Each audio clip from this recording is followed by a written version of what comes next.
warahmatullahi wabarakatuh. Di sini saya akan menjelaskan perkembangan kognitif peserta didik.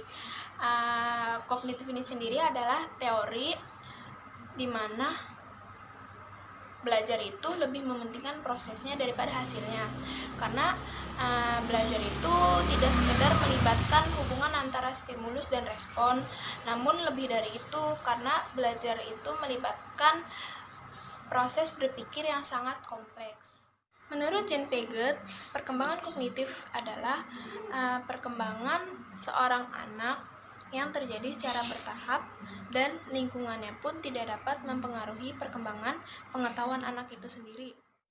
Seorang anak tidak dapat menerima pengetahuan secara langsung dan bahkan tidak bisa langsung menggunakannya, tetapi pengetahuan akan didapat secara bertahap dengan cara belajar secara aktif di lingkungan sekolah itu sendiri.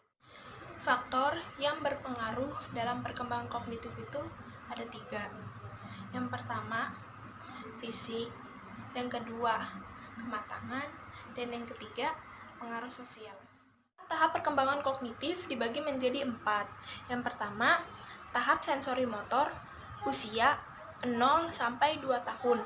Pada tahap ini, pertumbuhan kemampuan anak tampak dari kegiatan motorik dan persepsinya yang sederhana. Adapun kemampuan yang dimiliki antara lain itu mencari rangsangan melalui sinar lampu dan suara, bahkan suka memperhatikan sesuatu yang lebih lama. Kedua adalah tahap preoperasional usia 2-7 atau 8 tahun. Ciri pokok perkembangan pada tahap ini adalah pada penggunaan simbol atau bahasa tanda, seperti dapat menyusun benda-benda secara berderet. Yang ketiga adalah tahap operasional konkret, usia 7 atau 8 tahun sampai 11 atau 12 tahun.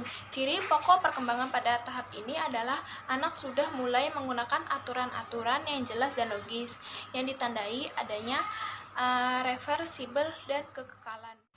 Tahap yang keempat adalah tahap operasional formal usia 11 atau 12 tahun sampai 18 tahun. Ciri pokok perkembangan pada tahap ini adalah anak sudah mampu berpikir abstrak dan logis dengan menggunakan pola pikir kemungkinan.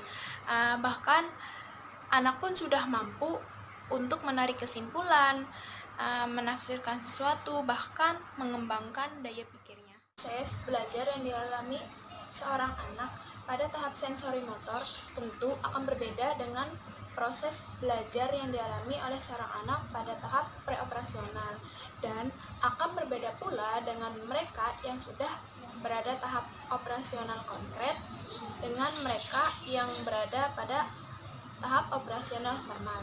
Karena semakin tinggi tahap perkembangan kognitif seseorang, maka semakin teratur dan semakin abstrak pula cara berpikirnya.